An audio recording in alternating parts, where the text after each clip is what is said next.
Okay, we're back. Now you're talking about making decisions.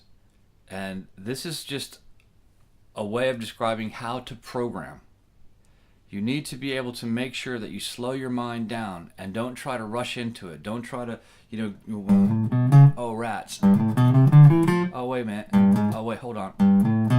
Oh, you don't want to do things like that. The more random movement you put into it, the less your brain is programming. It's like driving a truck through mud. You want to create ruts, or a sled on an icy, snowy hill. You want to create these ruts. If you create too many ruts, too many paths for the electrical energy impulse through your body, then that control the muscles, then your brain will have too many decisions to make. If you start to use different fingerings every time, instead of your brain deciding between 4 frets and 4 fingers, since we only use this finger here and we only use it here, when you get to those 2 notes after a few times, that finger will fire. Your brain doesn't have to decide between, what's that, 4 times 3 things here. It's 12 different ideas. It's deciding between only 2. Am I supposed to do on this string or that string? So you're programming your fingers, and you're creating electrical impulses through your nervous system into your muscles, and they're firing off in the same way every time. So when you play the scale now, you can do it all with down picks. If you're using I&M fingering, whatever your chosen action is, that's fine, but just repeat it. So now we're going to make sure that after each note, we're not going to do anything until we're positive that we're right. We're going to make a decision about the next note. Is that the right finger? Is that the right-handed motion? Once I'm sure that it is, then I'll do the next one.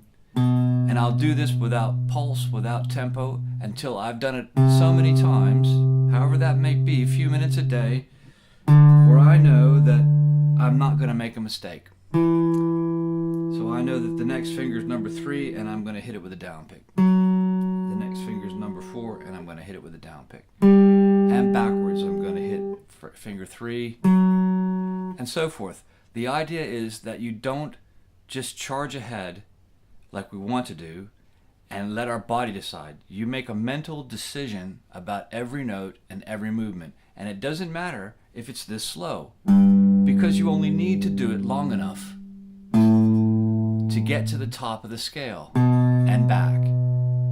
So if I get all the way up here and back down, and I'm going this slow,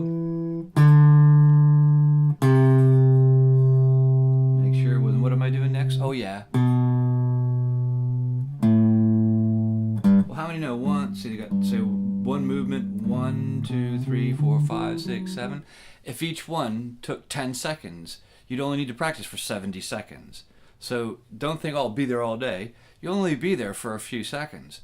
But in those few seconds, without having made any mistakes, with making a decision about every note, then your fingers will soon get to the point where you won't have to make the decision. There's only one decision to make. Your body's created an electrical impulse through your nervous system to your muscles, and they're just firing off in that same order that they've been trained to. I see, I'm going to tell you about my little rant about randomness. I see kids sometimes for several years in the school systems, and 2 guys sitting next to each other, one that noodles randomly all the time, and one that noodles but with structure and control. And when they go from 4th grade to 8th grade, from primary school to secondary school and colleges and stuff, and the ones that have not been random don't struggle to learn a new scale or learn a riff from a song or learn a new chord. The ones that are constantly just letting their body dictate what happens next in a random one-off way have real trouble trying to make something repeat for any kind of performance. That might be just to learn a new scale or a new riff. So don't be random. Make a decision about every note, no matter how long it is in between notes. If you do that for a couple of days, then you won't have to worry about making mistakes all the time. Okay, segment 2 done.